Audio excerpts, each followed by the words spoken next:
Chairman Imran Khan Zaman park में कारकुनान के साथ अफ्तारी करने के लिए जमान पार्क में पहुंच गया। माशाल्लाह कारकुनान का ये जज्बा जुनून भी जरा सामने, खवातीन का बड़ा तादाद इधर मौजूद है। इस वक्त कारकुनान का बड़ा तादाद इस वक्त मौजूद है। ये मनाजर आपको दिखा रहा है IK टुडे यूट्यूब चैनल बराह रास्त जमान पार्क से। नाजरीन ये अभी खान साहब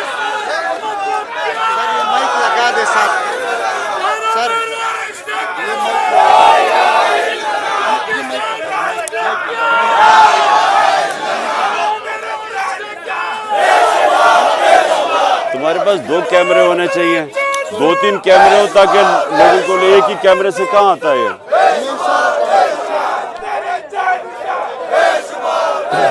शुक्रिया, हेलो, शुक्रिया। आराम से बैठ जाएं अपनी जगहों पे प्लीज।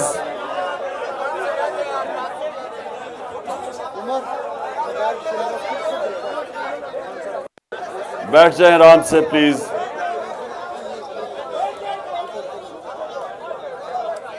आराम से।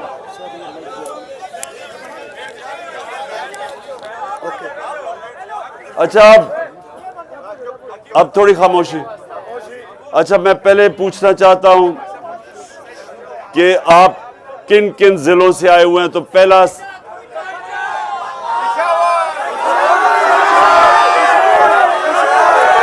कौन कौन से जिले हैं, कौन से जिले हैं? एक मिनट। अच्छा सबसे पहले जो मैं कहूंगा सिर्फ आपने हाथ खड़े करने हैं। स्वाबी, अच्छा नौशहरा उधर, मर्दान इधर, पेशावर, साहिवाल उधर से, साहिवाल, गिलगित बल्तिस्तान से भी आए। ये अच्छा, ये साहब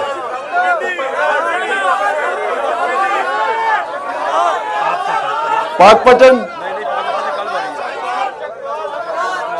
चकवाल, अच्छा चकवाल। रावलपिंडी से 3 ही हो सिर्फ।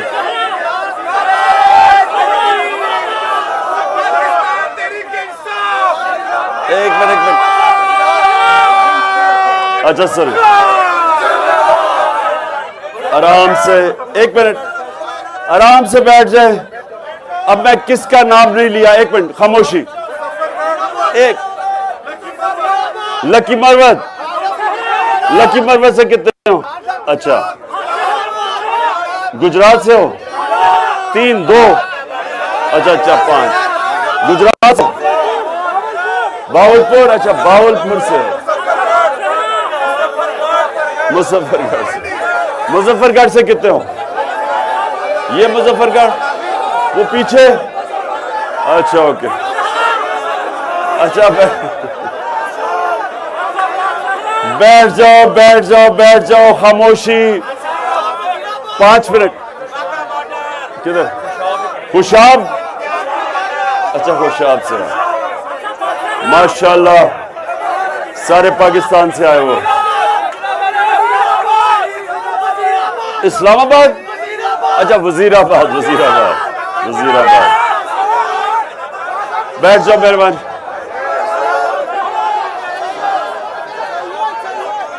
गुजर खान, एक मिनट, वो पीछे कौन है? मुझे नेक्स्ट टाइम ना लिस्ट बता देना किधर से आए हुए। ओके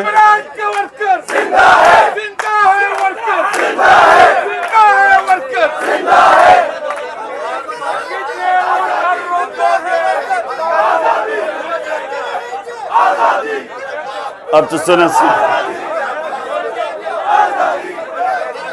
ये क्या है? क्या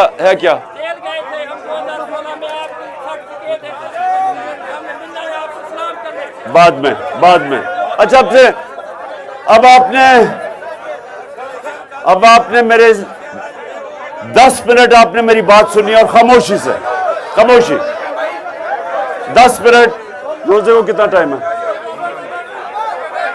15 मिनट में रोजा खुल रहा है, 10 मिनट मेरी बात सुननी है और 5 मिनट फिर रोजे से पहले हमने अल्लाह से दुआ करनी है। अच्छा, अब आराम से सुने, खामोशी खामोशी। अच्छा, अब सुनना आपने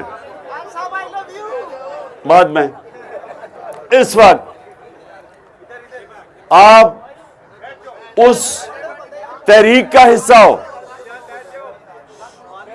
खामोशी, आप उस तहरीक का हिस्सा हो जो पाकिस्तान में हकीकी आजादी की जद्दोजहद लड़ रहा है। आजादी 1947 में मिली थी अंग्रेज से। अब जो हमने आजादी लेनी है, ये जो ऊपर कब्जा ग्रुप इस मुल्क को गुलाम बना के ऊपर बैठ गए हैं, ये अब दूसरी हकीकी आजादी की अब जद्दोजहद में आप सब शामिल हैं। अब हकीकी आजादी है क्या? बस सुनो, देखिए, आपने यहां से जब जाएंगे आपको पैम्फलेट्स मिलेंगी, मिल गई हैं। आपने ये पैगाम जिस तरह आप तबलीग करते हैं, आपने ये पब्लिक के पास लेके जानी है अपने इलाकों के अंदर। मकसद क्या है? देखिए, जब तक एक गुलाम को एहसास नहीं होता उसकी गुलामी का, वो मुतमईन होकर गुलामी करता रहता है। इल्लामा इकबाल ने गुलाम हिंदुस्तान के अंदर जिधर मुसलमान गुलाम बन चुके थे, उन्होंने अपने शायरी के जरिए लोगों को जगाना शुरू किया और उन्होंने बताया लोगों को कि परवाज सिर्फ आजाद इंसानों की होती है। उन्होंने शाहीन, जो इकबाल का शाहीन था, वो क्या था? वो आजाद था। क्योंकि वो आजाद था, वो बाकी परिंदों से ऊपर चला जाता था। तो अल्लाह कुरान में कहता है कि मैंने तुम्हें अपनी सबसे अजीम मखलूक बनाया, अशरफुल मखलूकात। लेकिन कुरान में ही अल्लाह कहता है कि जब इंसान गिरता है तो वो जानवरों से भी नीचे गिर जाता है। मौलाना रूमी ने इसी को और तरह कहा कि अल्लाह ने जब तुम्हें पर दिए हैं, क्यों चूंटियों की तरह जमीन पर रेंग रहे हो? क्योंकि गुलाम की कोई हैसियत नहीं है, सिर्फ आजाद इंसानों की परवाज है। तो इसलिए जब एक मुसलमान अपनी आजादी के लिए लड़ता है तो उसको जहाद कहा जाता है। अगर वो आजादी की जदोजहद में अपनी जान खो जाता है तो उसको शहीद कहा जाता है। तो आपने पहले अपना समझना है कि ये सियासत आप करने नहीं आए, आप अपनी कौम को हकीकी तौर पे आजाद करने आए। इसलिए अब आपने समझना है आजादी है क्या। आजादी आती है इंसाफ से। नबी सल्लल्लाहु अलैहि वसल्लम ने मदीना में अदल और इंसाफ दे के इंसानों को आजाद किया था। अगर आपको इंसाफ मिलता है तो जो आप पंजाब में खास तौर पे, लेकिन सारे पाकिस्तान में भी, ये थाना कचहरी पटवारी क्या चीज है? ये लोगों को गुलाम बनने की एक तरीका है। यूरोप में क्यों नहीं थाना कचहरी पटवारी का इशू? क्योंकि वह इंसाफ है। यूरोप में क्यों नहीं कब्जा ग्रुप? अमेरिका में क्यों नहीं? क्योंकि कब्जा ग्रुप कमजोर की जमीन पे कब्जा करता है। जब इंसाफ होता है तो इंसाफ जब माशरे में होता है, कमजोर को ताकतवर से कानून हिफाजत करता है उसकी। इसलिए वहां कोई किसी बेवा की जमीन पे कब्जा नहीं कर सकता, क्योंकि वहां इंसाफ है। इसलिए नबी सल्लल्लाहु अलैहि वसल्लम ने मदीना में सबसे पहले इंसाफ कायम किया था, लोगों को आजाद किया था, महरूम तबके को खड़ा कर दिया था। जब एक हजरत उमर के दौर में एक शहजादा जब तवाफ कर रहा था, एक गुलाम का पैर आ गया उसके चोगे पे, उसने उसको थप्पड़ मारा। वो हजरत उमर के पास चला गया। हजरत उमर ने दोनों को बुलाया, उससे पूछा कि तुमने इसको थप्पड़ मारा था, उसने कहा पैर इसका मेरे चोगे पे आ गया। गुलाम को कहते हैं वापस इसको मारो। वो शहजादा इस्लाम छोड़ के चला गया। लेकिन इंसाफ वो होता है जो कमजोर, कोई ताकतवर कमजोर के ऊपर जुल्म नहीं कर सकता, बराबर कर देता है, इंसानों को मौका दे देता है ऊपर आने का। यहां से आप यूरोप क्यों जाते हैं? क्यों लोग वीजे लेके, चीजें बेच के, कई बेचारे किश्तियों में बैठ के डूब जाते हैं रास्ते में यूरोप पहुंचने के लिए? क्यों जाते हैं? क्योंकि वहां इंसाफ है। जब इंसाफ मिलता है लोगों को, तो जो मेहनत करता है वो ऊपर आ जाता है, वो माशरा ऊपर चला जाता है। जब इंसाफ नहीं होता तो सिर्फ ताकतवर ऊपर बैठा रहता है, कमजोर सारा दिन मेहनत करता रहता है, वो ऊपर नहीं आ सकता। ये जो हमें अल्लाह हुक्म करता है, अल्लाह हमें हुक्म करता है कि नबी के मिसाल से सीखो, हमारी बेहतरी के लिए, क्योंकि वो दुनिया की तारीख का सबसे बड़ा इनकलाब आया था मदीना में। वो जिनकी हैसियत नहीं थी, उन्होंने दुनिया की इमामत की। तो आज भी पाकिस्तानियों ने, अगर हमने उठना है, ये जो हम भिखारियों की तरह पैसे मांगते हैं, कर्जे लेते हैं, जलील होते हैं, हमारे लोग बाहर बेचारे नौकरियां करने जाते हैं, क्योंकि ये नौकरियां नहीं है, वो इसलिए कि हमारे मुल्क में इंसाफ नहीं है। तो ये जो जंग है, ये आज़ादी की जंग असल में इंसाफ की जंग है। इंसाफ आज़ाद करता है। किसी भी, जिस माशरे में इंसाफ हो, बड़े बड़े डाकुओं को एनआरओ नहीं मिल सकता। कहीं यूरोप में नहीं मिलता, अमेरिका में कहीं नहीं मिलता जिधर इंसाफ होता है। सिर्फ उन माशरों में जिधर जुल्म का निज़ाम होता है, ताकतवर चोरी करे तो वो एनआरओ ले ले और बेचारे छोटे चोर जेलों में रहते हैं। इसके इन माशरों के मुतल्लिक हमारे हजरत अली रजी अल्लाह ताला ने कहा था कि कुफर का निज़ाम चल जाएगा, लेकिन जुल्म और नाइंसाफी का निज़ाम नहीं चल सकता। और दूसरी, एक मिनट ठहरो, और दूसरी चीज, इंसान आजाद कैसे होता है? अंदरूनी तौर पे हमारे नबी सल्लल्लाहु अलैहि वसल्लम ने, जो अंदर हमारे बुत है, सबसे बड़ा बुत खौफ का बुत है। ला इलाहा इल्लल्लाह इंसान को आजाद करता है, क्योंकि वो आप दावा करते हैं कि अल्लाह तेरे सिवा कोई खुदा नहीं है। तो जो खुदा हम समझते हैं कि पत्थर की मूर्तियों को, वो उन्हीं वही बुत होते हैं। ये बुत नहीं, कोई चीज जो अल्लाह के सिवा इसके सामने आप झुकते हैं, वो बुत है। सबसे बड़ा बुत खौफ का बुत है। जुल्म के खौफ से, यजीद के जुल्म के खौफ से कूफा के लोगों ने हजरत इमाम हुसैन की मदद नहीं की। पता था वो राय हक पे है। जो जुल्म है वो गुलाम बना देता है इंसानों को, और खौफ का बुत जब इसके सामने झुकते हैं, गुलाम बन जाते हैं लोग। तो ला इलाहा इल्लल्लाह वो बुत तोड़ देता है कि अल्लाह तेरे सिवा हम किसी के सामने नहीं झुकते। इंसान अपनी आजादी का दावा करता है। और ये जब अल्लाह कहता है जिंदगी मौत मेरे हाथ में है, सबसे ज्यादा तो मौत का खौफ है, तो जब अल्लाह कहता है मेरे हाथ में है, कोई आगे पीछे नहीं कर सकता वक्त, तो असल में वो आपको आजाद कर रहा है उस खौफ से, जो सबसे बड़ा खौफ है। फिर दूसरा खौफ क्या है? जिल्लत का, कि जी मुझे वो जलील कर देंगे, मेरा ये कर देंगे, मुझे ये, जिस तरह ये सारे बैठ के हर रोज मेरी तारीफें करते हैं टीवी पे, सुना करो इनको। नहीं, एक मिनट सुनो, अगर सिर्फ ताकतवर पैसा खर्च करके इज्जत कमा लेता तो अभी नवाज शरीफ सबसे ज्यादा इज्जत वाला आदमी होता या जरदारी होता। सड़कों में नहीं निकल सकते। वो लंदन में महंगे तरीन इलाके में बैठा, हर रोज उसको गालियां पड़ रही होती हैं, क्योंकि इज्जत नहीं है। इज्जत ऊपर वाला रखता है, जितना मर्जी पैसा आपके पास हो, और ना ही आपको कोई जलील कर सकता है। ये याद रखें कि जो मुझे खौफ होता है ना जी, उसने मुझे जलील कर दिया, कोई आपको जलील नहीं कर सकता अल्लाह की इजाजत के बगैर। और वो आप अपनी अमाल की वजह से अपने आप को जलील करते हैं, अमाल की वजह से इज्जत मिलती है। तो फिर इससे भी आजाद हो जाता है कि जी मुझे कोई जलील ना कर दे। ये भी बड़ा खौफ होता है। मैं जब खिलाड़ी था, क्रिकेट खेलता था, तो कई खिलाड़ियों को हारने का खौफ होता था कि मैं हार ना जाऊं, क्योंकि इतना ज्यादा हारने का खौफ था, उनको जीतना ही नहीं आता था। जो इंसान हारने का खौफ रखता है वो जीत नहीं सकता। जो बड़ा बिजनेसमैन वो बड़ा बन ही नहीं सकता, उसको अगर नुकसान का खौफ हो कि जी मेरा नुकसान ना हो जाए, वो कोई रिस्क ही नहीं लेगा। जो फौजी मौत का खौफ होगा उसको कोई तमगा ही नहीं मिलेगा, क्योंकि वो लड़ेगा कैसे अगर उसको मौत का खौफ है। सो ये जो खौफ है मरने का, मेरी ये जलील ना हो जाऊं, और फिर तीसरा कि मेरी रिस्क ना चली जाए।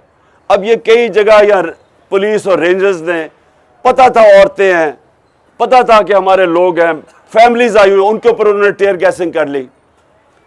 उनका ज़मीर बताता होगा उनको, अगर उनका ज़मीर जिंदा हो, कि ये आप गलत कर रहे हैं।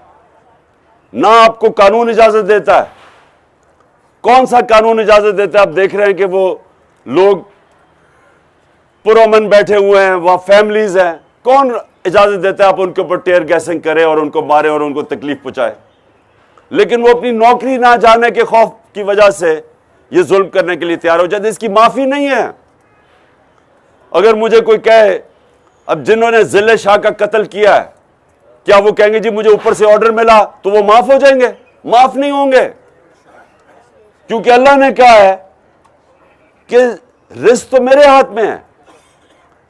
तुमने जितना जिंदगी में कमाओगे वो तो अल्लाह ने फैसला करना है। आजाद कर देता है ये नौकरी की गुलामी से, कि नौकरी बचाने की वजह से जो जो लोग अपना ज़मीर बेचते हैं, इसकी माफी नहीं है। कि मैं कहूं जी, एक बड़ा जर्मन्स के एक बड़ी ट्रायल हुई थी दूसरी जंग अजीम के बाद, जिसको न्यूरमबर्ग ट्रायल कहते थे। वहां बड़े ऑफिसर ने कहा जी हमें तो ऊपर से हुक्म मिला था, इसलिए हमने ये जुल्म किया, हमने ये लोगों को मार दिया। उनकी माफी नहीं हुई। उन्होंने कहा तुम्हारा ज़मीर तुम्हें बता रहा था कि तुम गलत काम कर रहे हो, कत्ल कर रहे हो, तो मेरी इजाजत नहीं है इसकी। अगर आपको ऑर्डर भी मिलता तो उसको आपको फॉलो नहीं करना। तो मेरा आपको आखिर में, अंदरूनी तौर पे हमारा दीन, हमारा कलमा ला इलाहा इल्लल्लाह हमें आज़ाद करता है, और दूसरी जो हमारा इंसाफ का निज़ाम है वो हमें माशरे को आज़ाद कर देता है। तो हमारी जद्दोजहद तो है इस वक्त इंसाफ के लिए, और हमें अपने मुल्क को, ये जो ऊपर चोर मुसल्लत किए गए हैं और हमारे ऊपर ये सारा हर किस्म का तशद्दुद किया जाता है कि हम इनको तस्लीम कर लें, हम कभी इनको तस्लीम नहीं करेंगे।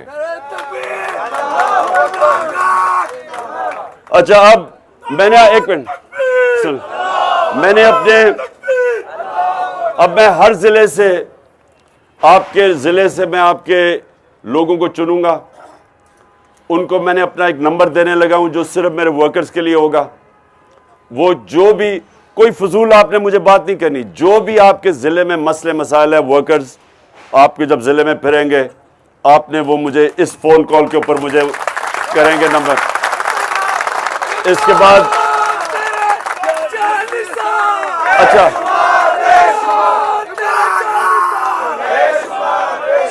मकसद इसका क्या?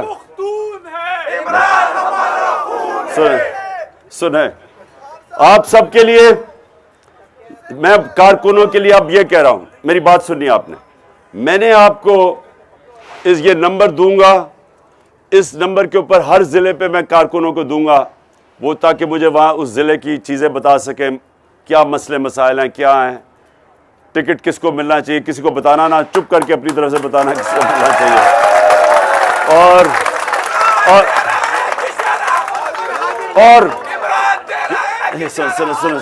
सुने, टाइम रोजा खुलने लगा है, सुने,